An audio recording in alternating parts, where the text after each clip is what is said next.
All right, well, welcome to Live from My Drum Room. Happy 2025 to everybody. This is my first show of 2025. It's a sort of unofficial show, getting the bugs out for the official show, which will be this Monday, January the 6th at 2:30 Eastern Time with my old buddy, legendary drummer Bill Gibson of Huey Lewis and the News. So again, just want to remind you to tune in this coming Monday, January the 6th, 2:30 Eastern Time, 11:30 a.m. on the West Coast for Bill Gibson. We're going to play some classic Huey Lewis songs. We're going to do a breakdown of some of Bill's incredible drum parts on those iconic songs. And Bill is just an old and dear friend, and we've been scheming on this for a while now, so I'm happy it's going to happen right now in the first part of the year. So tune in this Monday, the 6th, 2:30 Eastern Time for Bill Gibson. But for now, we're talking drums, and here we are live on YouTube, my favorite place to be. I don't know about you guys, but it's my favorite place to be here on YouTube. And Jeffrey Lang has asked the question. It's a really good question. I've often wondered how the drum set community would have evolved if Ringo had played on a left-handed setup. Great question. You know, I'm going to just make a point about Ringo. And this is just a personal observation about him. And he's never told me this personally, but you know, we know that he's sort of left-handed, but he's not 100% left-handed. And so he's one of those guys. I'm the same way. I'm not 100% left-handed. I play left-handed drums. When I started playing, I knew that my left hand was my dominant hand, and I learned to play that way, leading with my left, self-taught, and but playing on a right-handed set, and later realized that I should switch. Well, someone told me I should switch them around and play them left-handed. Kind of wish I didn't. But my point to this is that Ringo, you know, I don't know that I suppose he could have learned to play on a left-handed set. My point is that I think in Ringo's case, he just has a very dominant left side. And I think that's so much of Ringo's mojo, is the fact that he can play these parts where most right-handed drummers could never pull off what Ringo pulls off because of how strong his left hand is. And I know for me, being the opposite, I can't play. It's really hard for me to play some of the stuff he plays with my weak right hand. So I don't know how much different it would be if Ringo had played a left-handed setup, because I don't know that I suppose he could have developed his left foot and become a full lefty drummer. I think he's kind of half righty, half lefty, and has a dominant left side. I think I'm probably not making a lot of sense, and I'm not really answering your question, Jeffrey Lang. So it's a good question. It's a really good question. You might have just won yourself a T-shirt right off the bat. How about that? Huey Peterson. Hey, Christopher, I'm sure you've traveled the world many times. How do you feel with jet lag? I think you mean jet lag. And my name's actually John, but I'll answer to pretty much anything. I'll answer to Christopher. I'll answer to D. Christopher. I'll answer to John. I'll answer to a lot of other names that I can't really say right now. I've traveled the world, yes. And how do I deal with jet lag? Well, I find nowadays when I travel, when I go to Europe, and I go to London quite often, still, and Europe about once a year, I found for me, living on the East Coast of the U.S., if I can acclimate myself before I leave on a trip, it helps a lot. In other words, if my wife and I are traveling to Europe, we actually try to get on London or Europe time or close to it before we leave, over like a week or so, gradually sort of going to bed earlier, getting up earlier. London is 5 hours ahead, and most of Western Europe is 6 hours ahead, like France and Germany and Italy and places like that where we visit. So it's a lot easier to deal with jet lag when you're close to being on that time zone. So if we get to London and our bodies are already almost acclimated, it's a lot less jet lag, I found. When I used to travel for work all the time, it wasn't quite that simple. And I used to the way I used to deal with it traveling to the West Coast, which I did quite often, almost every month, 3 hours behind, is I would try to stay up as late as I could and then naturally wake up as best I could to that time zone. But that's not always possible if you have an early morning meeting or something like that. So it's not an easy thing to do, but I found that letting your body acclimate as best you can, or just letting your body do what it wants to do naturally, is a good way to deal with it. Forcing it to do something else can be tricky, can cause problems. Fortunately, I don't have to travel like that anymore for work, and I don't really have to deal with it so much like that anymore, which I'm thankful for. I hope that makes sense. All right, Steve O'Brien. I'm presently deep down the Steve Gadd rabbit hole. Curious if you had him on and interviewed him. Yes, I've had Steve Gadd on many times. Steve O'Brien, you might want to look at some of my older episodes. Steve was one of my first guests when I started doing Live from My Drum Room. Steve was, I think, technically my first guest. So I'll put the link in there. In fact, I could probably find it and put it in there now, but just do a search and you'll find it. He is one of my returning champions. I've probably had him on a half a dozen times or more. We've talked about, I see you mentioned Gaddaments. We talked about Gaddaments when the book first came out. And then last year I had Steve on with Rob Wallace and Joe Bergamini of Hudson Music, who published A Life in Time, Steve's book. And I also had Rob and Joe on when we did Gaddaments too, when we had the Gaddaments episode. So yes, so he's been on a number of times. He's a dear friend, and I'll have him on as often as I can get him to come on. You know, he's a busy, busy guy traveling the world, and he's always been so great about making time to do it, and I so appreciate that. I love him. I love him like a brother. All right, Jeff Lang, you're back. The way he plays, you'd never know that Ringo was born lefty. His right hand is serious. Absolutely is. You're absolutely right. He's developed his right hand better than a lot of right-handed drummers have, if you know what I'm saying. And as I say, he has a very dominant left hand. So yeah, he's a bit of a, I won't say a freak of nature, but I think that's what makes Ringo so special, is the fact that he has that ability to play so strong with his left hand, but also, you know, play right-handed drums, if that makes sense. Okay, Tony is saying, I would like to see left-handed drummers try to lead with their left hand on hi-hat, not just fills like Ringo does. Yeah, absolutely. I do that when I play a right-handed kit. So, yeah. Okay, I think we've had some good questions. You've been a great audience. Great to see you guys. No, anyway, I do want to remind everybody, I'm going to mention Live from My Drum Room t-shirts. I restocked recently, all sizes. This is an extra small. Who would think that I'd actually have extra small? Well, I do.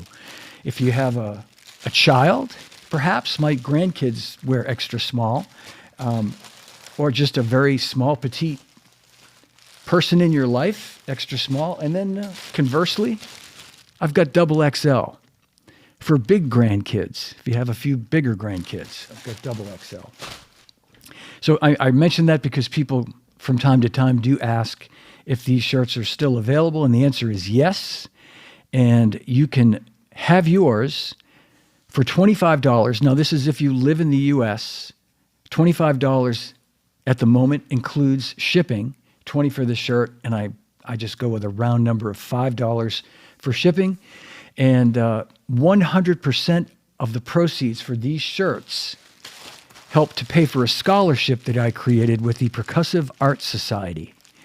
And every year, starting this past year, 2024, it's enabled a student to attend PASIC, the Percussive Arts Society International Convention. And unfortunately, I didn't get to meet the winner of last year's scholarship. I definitely will this year.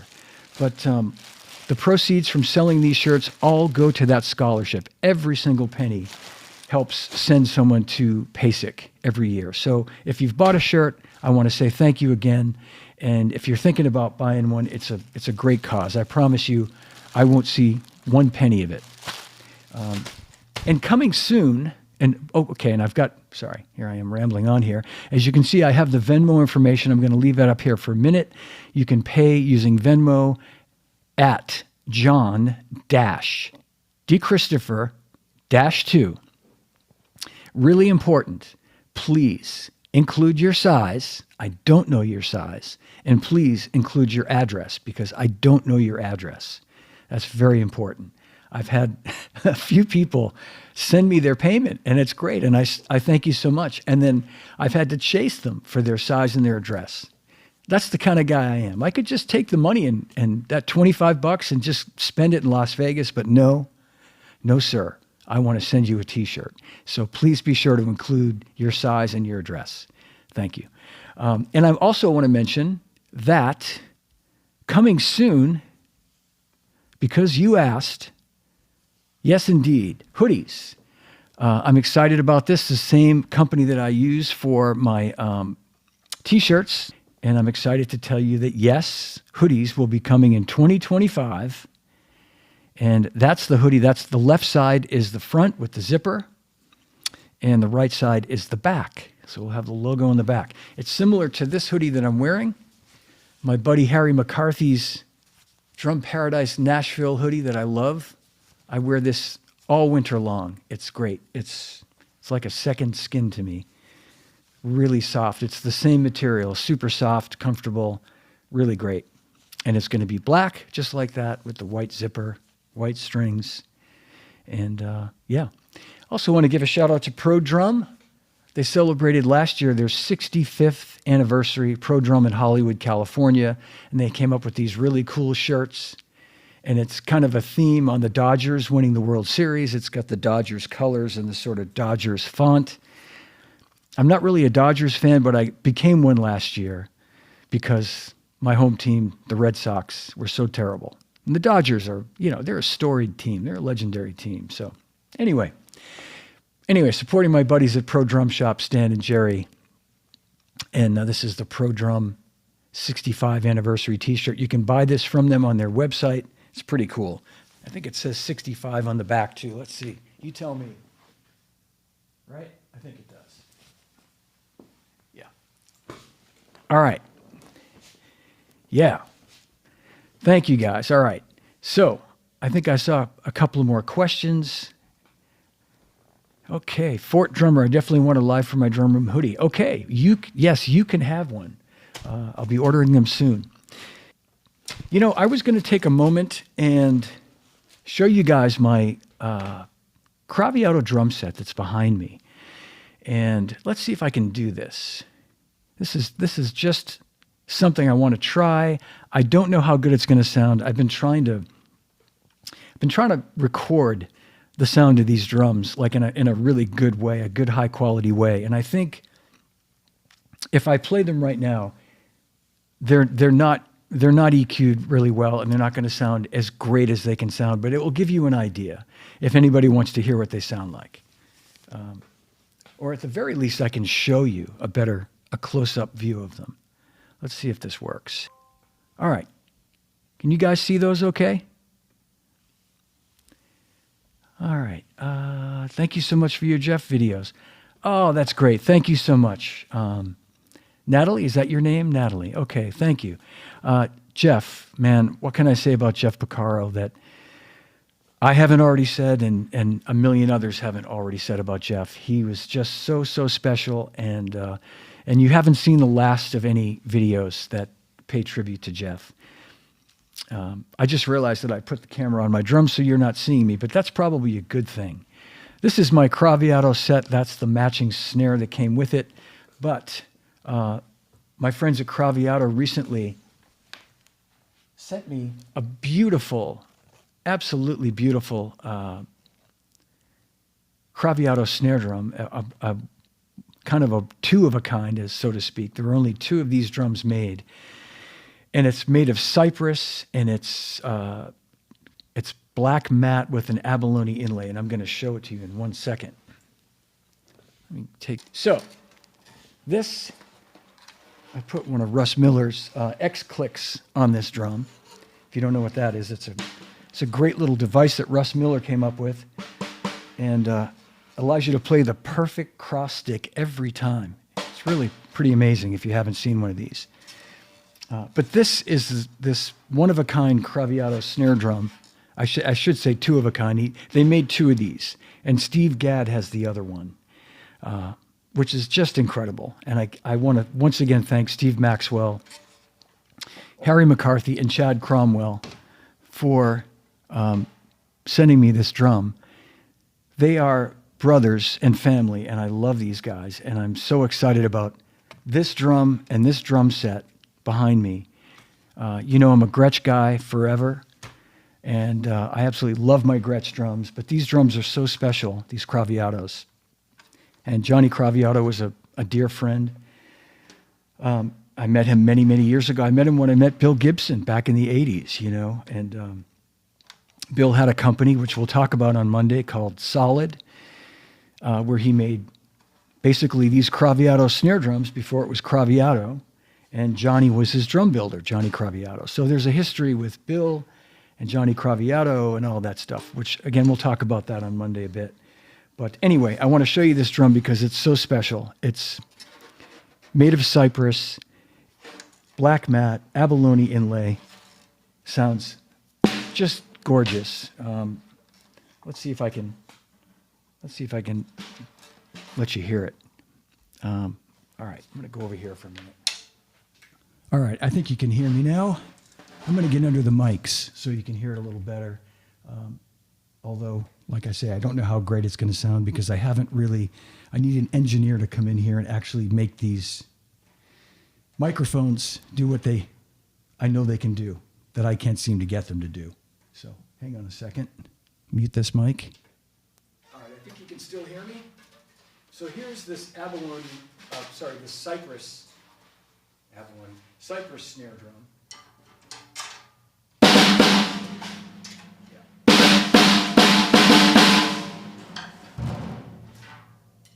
This is the maple snare that I got with the kit.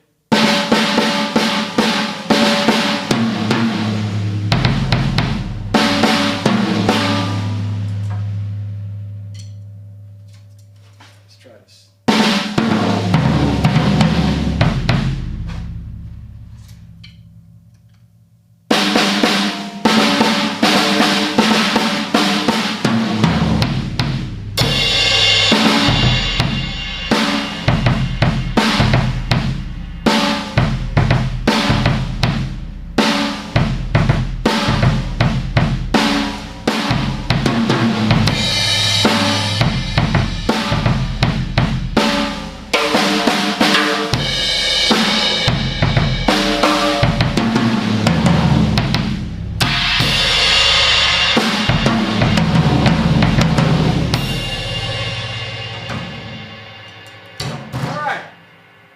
That's my Craviotto snare and drum set. All right.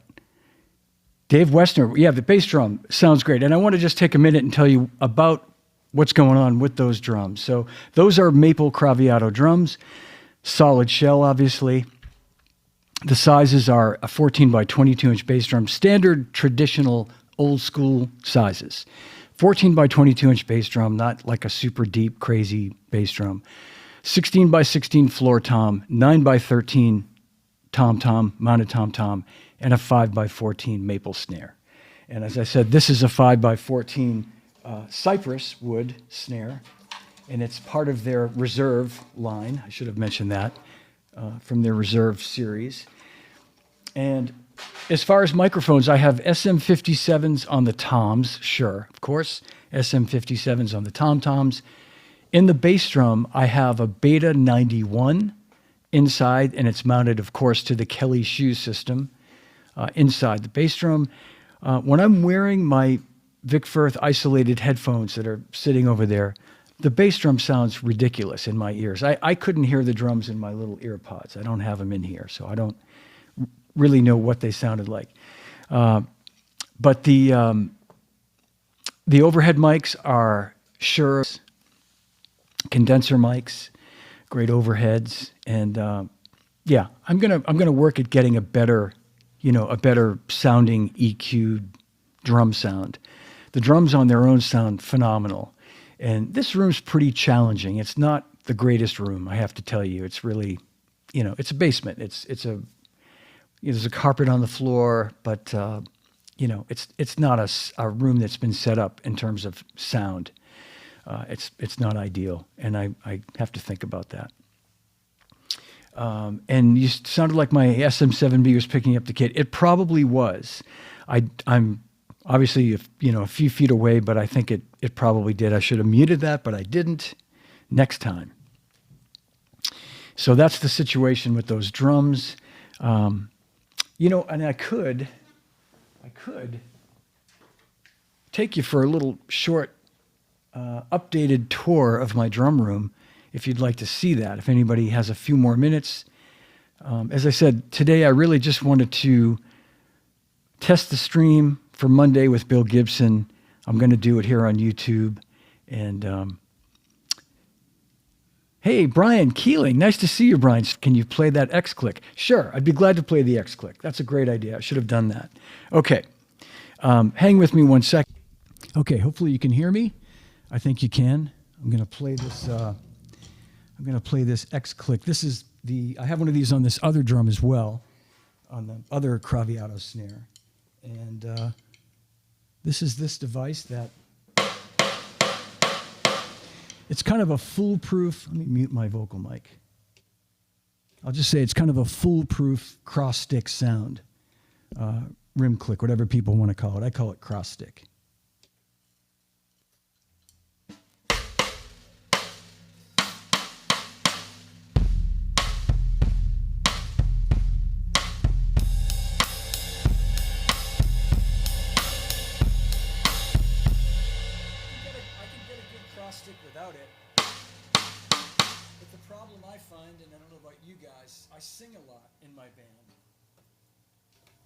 I sing a lot in my band.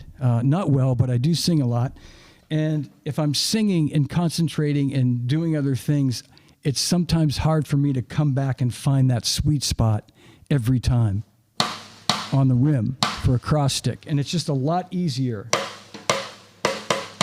to land on it with this.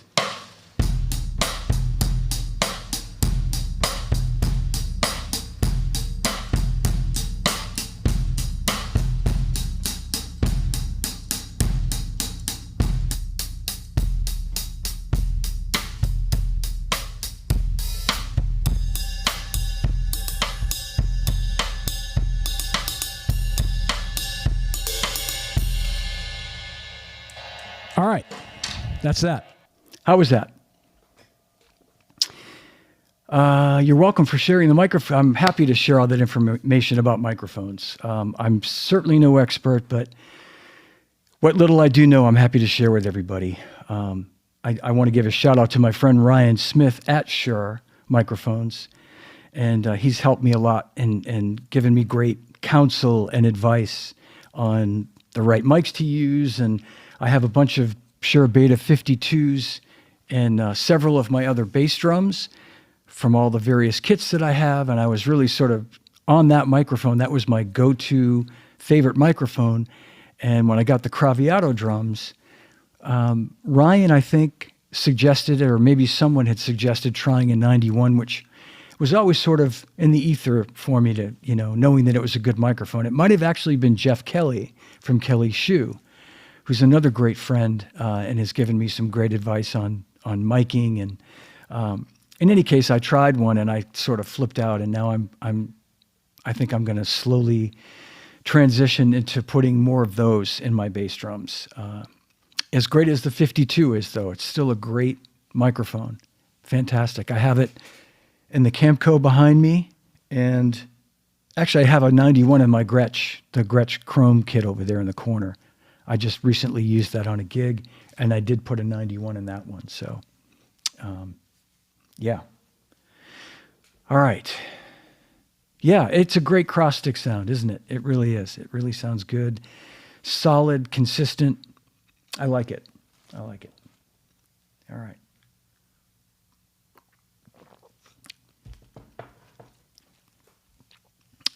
We were sort of hoping you'd sing a bit. No, you don't want that. Especially not today. Yeah, I don't know. Man, I'm already losing my voice. Sounded like the close mics for sure. Sure. Okay. Yeah. And guys and gals, please tell me how that translated as far as the sound of the drums. I'll take any criticism you're willing to give me, good or bad, on are the mics too close? Are they too hot? Is the low end too much? Anything you want to tell me, I'd appreciate. You can put it in the comments for everybody to see. The playing sucked. I can take it, believe me. It will help. So anyway, but I'm glad you dug the sound of the cross stick, the X click rather, cross stick sound on these drums. What else do I want to tell you about? I know I've mentioned Bill Gibson on Monday. As I said, that was the main reason for doing this today, was to test this out, get you all excited about it. Thank you. I'm glad you liked the Craviato kit. All right, I'm going to move over to my handheld iPhone camera. I'm going to show you a couple other things. I'm going to show you my snare drums. I showed you this beautiful Craviato snare already. Look up where it goes. You see, I take great care when I do that. All right, so my snare drum rack. There's the Craviato. There's a Slingerland, some Ludwigs, a Superphonic, an Acrolite, and a Jazz Fest in the top row. And that's my Gretsch, vintage Gretsch row. Yes, indeed, that is a Gretsch 24 karat gold snare drum, circa 1969. Very, very rare drum. That's kind of my pride and joy there. There's another 60s round badge, chrome over brass, a 1970s stop sign badge, black, and that's a black wrap actually, wood snare. There's the classic Gretsch 4160 chrome over brass snare, and that's another wood snare. This one looks like a chrome over brass, but it's actually a wood 1970s Gretsch wood snare, 10 lug. And I've got some other unique ones on the bottom. There's a Premier from my friend Rob Davenport, a Rogers Power Tone, chrome over brass. A German snare drum, I can't remember the name of it. I should have done my homework. And a Ludi snare. Yeah. Some cymbals. Ooh, a Rude logo. Whoops. I want to mention these cymbals while I'm here. I'm going to tell you about these cymbals. This is a cool hi-hat combination. This is a 1970s new old stock A Zildjian top hi-hat, top light hi-hat. I don't know if Zildjian still makes light hi-hats, but they used to, and they were lighter than New Beats, a little bit lighter. And this is the top cymbal from a pair of light hi-hats. I got these were part of the Lenny DiMuzio collection. Lenny had a personal collection of cymbals, and this hi-hat is the top of a, where's the bottom? The bottom is here somewhere. Anyway, but on this particular combination, I've got that on top. The bottom hi-hat is a Royal cymbal, Paul Francis. Paul makes a pair of hi-hats that are similar to New Beats. And this is the top that I'm putting on the bottom. So this is a top 14-inch. I'm not sure what Paul calls this, but you can see it's 969 grams, 14-inch top, 2023. Paul signed it.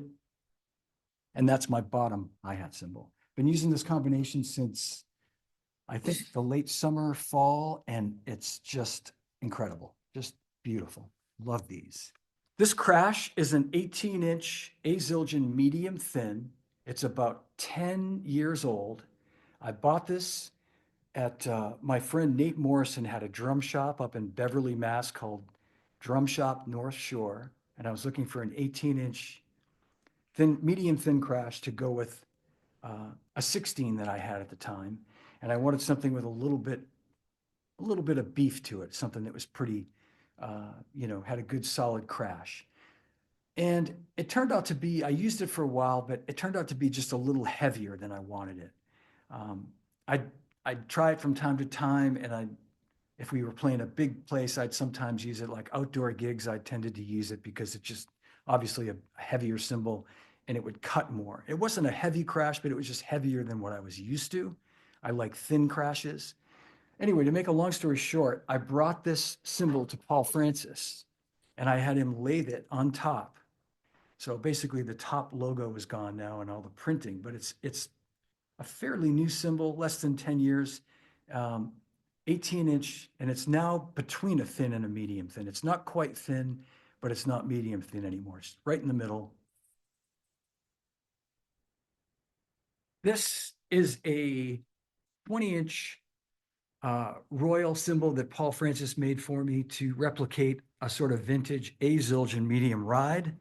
This beauty is a new old stock 1970s A Zildjian thin crash from the era when you can see it just has the word thin crash on top. It has the old hollow logo, which gives it a date of about somewhere between 1977 and 1981, 82. And I would put this cymbal probably more in the 70s category. And it's a beauty. This came from Lenny's personal stock. It's a 16A thin crash. These have always been my favorite crashes forever and ever, and I could never find one. I had them when I was a kid, and I tended to crack them because, as we do when we're young, we don't know how to play correctly, and we just hit cymbals the wrong way, and whatever the case may be. But I'd always been on the lookout for one. I had one that was pretty close, but this is the one right here. And last, this is a 20-inch A Zildjian Swish, again from Lenny's collection from the 60s or 70s. There's no logo underneath. It just said Swish on top, and it had rivets in it, but it was on the heavy side, as old Swishes tended to be, because you'd play them as a ride cymbal, the old Swish knockers. This was not a Swish knocker, but it was a Swish. And when I got this from Lenny's collection, you could definitely ride on it. Like you'd hear Peter Erskine or Jeff Hamilton or, Louis Bellson or any of those guys playing it like but I wanted it strictly as a Chinese effect cymbal, like just a big low China. So I had Paul lathe the top of it. The bottom is untouched, but he did lathe some off the top. And the result is this, it opens up more as a crash, and it's really not a ride anymore, but that's fine. I had an 18-inch Zildjian that I was using for a while that worked great, but it was just a little smaller than I wanted. So this is perfect. And of course, the Camco drums. I've used these many times. It's the new home of Baby Yoda. You can see he likes to sit on the bass drum. Sometimes I come down here and I find him sitting on that bass drum. And that's my chrome over wood Gretsch, early 70s. I just used that a couple of weeks ago on a gig, and they are just beautiful.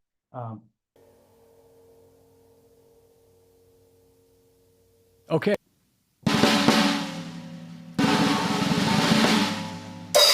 Here's the hi-hats. Here's the hi-hats.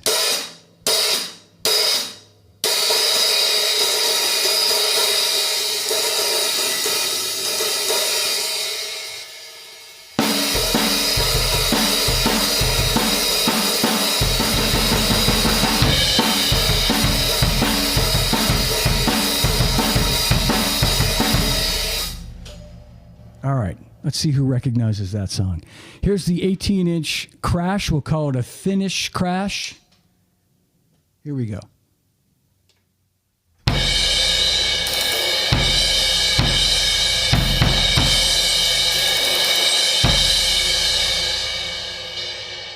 $16-inch crash, thin crash.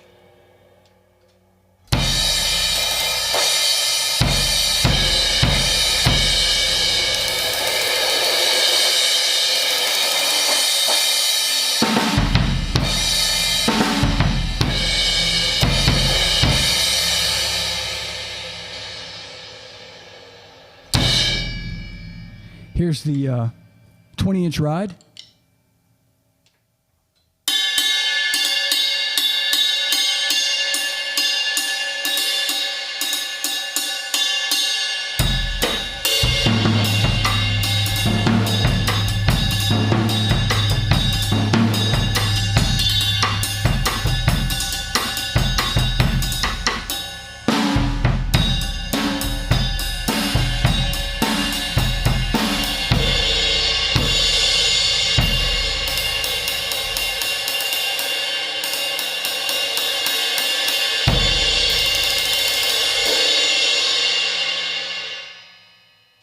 And last is the 20-inch swish that, as I mentioned, was kind of like a swish knocker initially, but Paul lathed it to make it thinner, Paul Francis, and it's more of a, sort of classic sounding China now, more like that.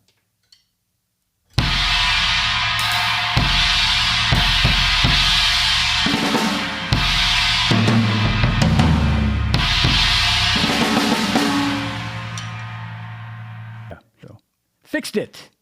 Thanks, you guys. Thank you. If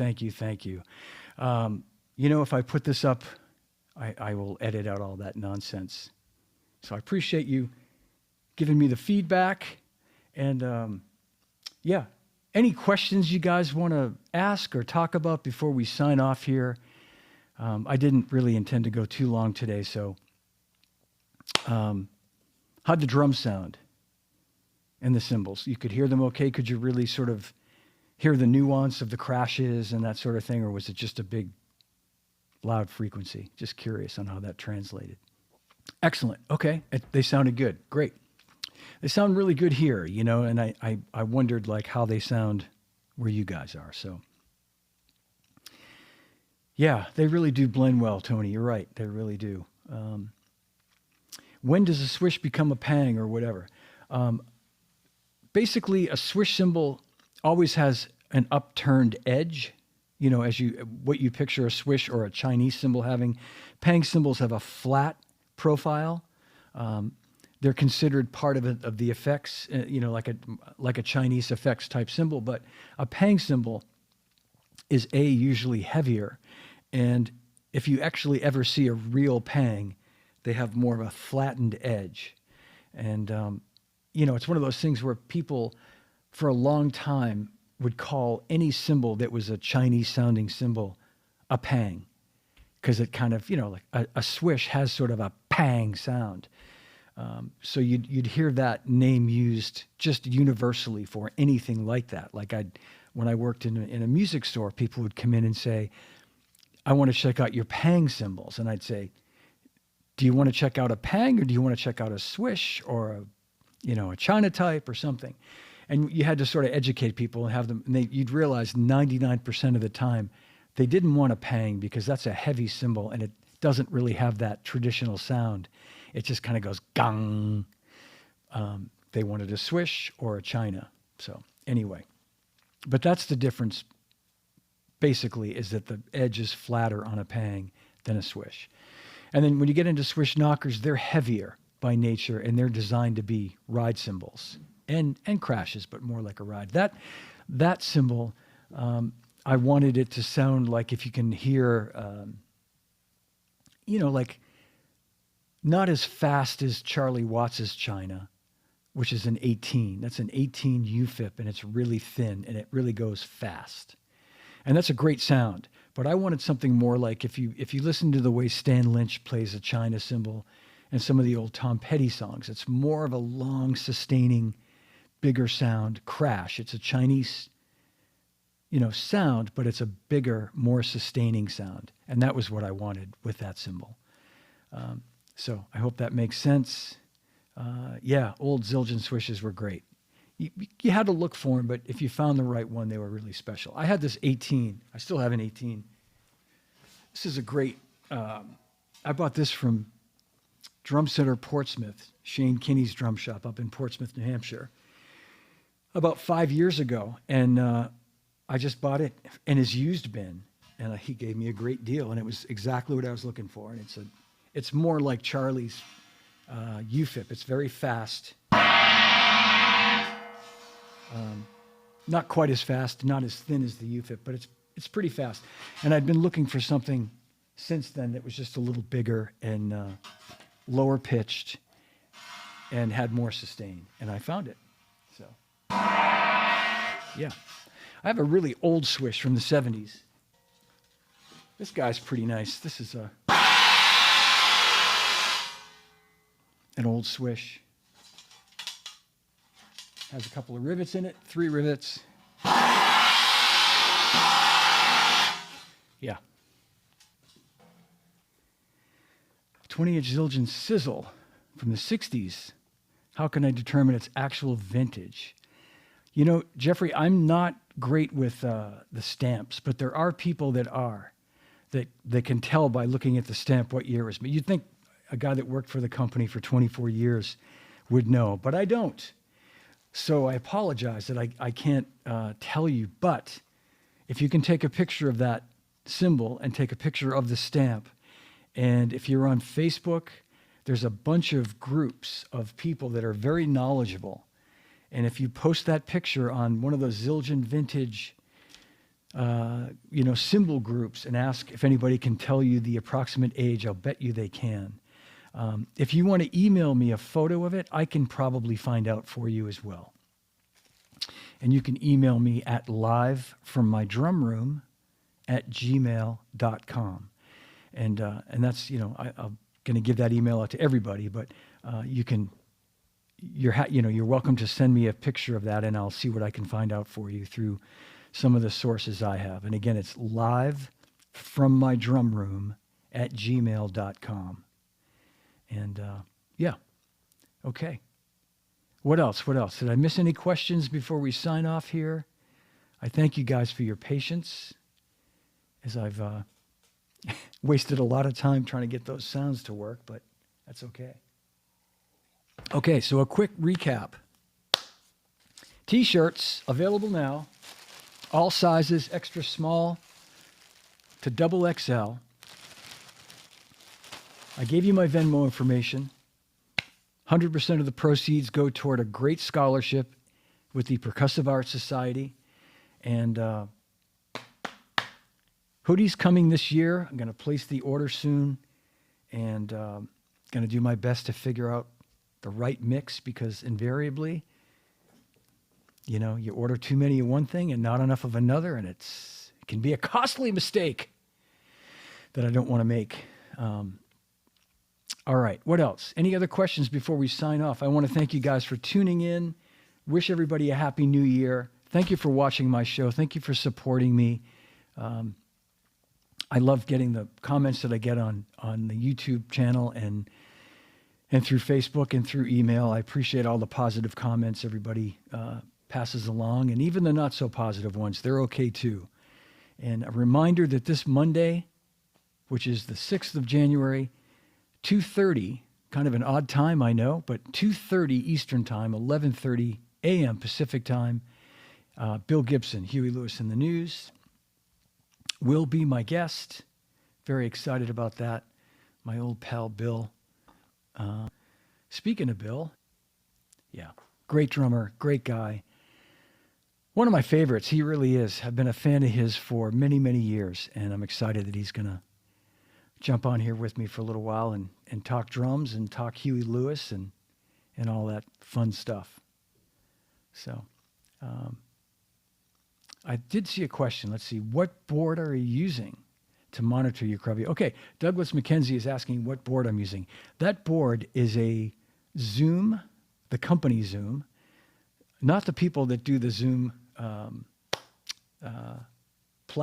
the platform Zoom where I'm bringing you this show today, but there's a company called Zoom North America. They make cameras and mixers. I actually use one of their podcast boards, and they sent me this nice 12-channel mixer some years ago that I use for my drums. And it's called the L112. I think it's called Zoom L112. No, it's called the L12. I knew it had a 12 in it, and I knew it had an L. So it's the Zoom L12. It's a digital mixer. Admittedly, I don't know my way around it too well. And I'm just running a basic mix. I've got the drums somewhat EQ'd through it, but by the time I think I'm sending it into this Zoom broadcast, it's probably losing a little bit of something in there, because through my headphones, they sound really good. But I do need to figure it out. And it might mean getting a better board, maybe not a digital board. My bandmates are always telling me that, they don't like digital boards, and I don't know enough about that stuff. We use what do we use? We use an Allen and Heath mixer live in the band that I play in, and it's not digital. So, all right. My pleasure, Douglas. Thank you for asking the question. And yeah, Jeffrey, shoot me an email with that picture. And Doug McKenzie, you should shoot me an email too with your size and your shipping address.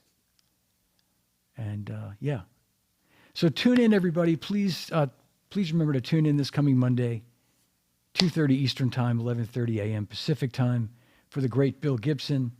And thanks for watching. Thanks for listening. I'm going to sign off now. Happy New Year to everybody. I'll see y'all real soon. Thanks for watching. All right, well, that's my show. If you enjoyed it, give it a like, leave me a comment. Don't forget to subscribe to my YouTube channel, and you can listen to the podcast on all podcast platforms. And a reminder, Live from My Drum Room t-shirts are available in sizes extra small to double XL. They're $25 in the US. That includes shipping. Here is my Venmo payment information at John-DChristopher-2. And don't forget to include your size and your shipping address. Very important information. 100% of the proceeds for all t-shirts go toward a scholarship I've created with the Percussive Arts Society. You're donating to a great cause when you buy one of these t-shirts.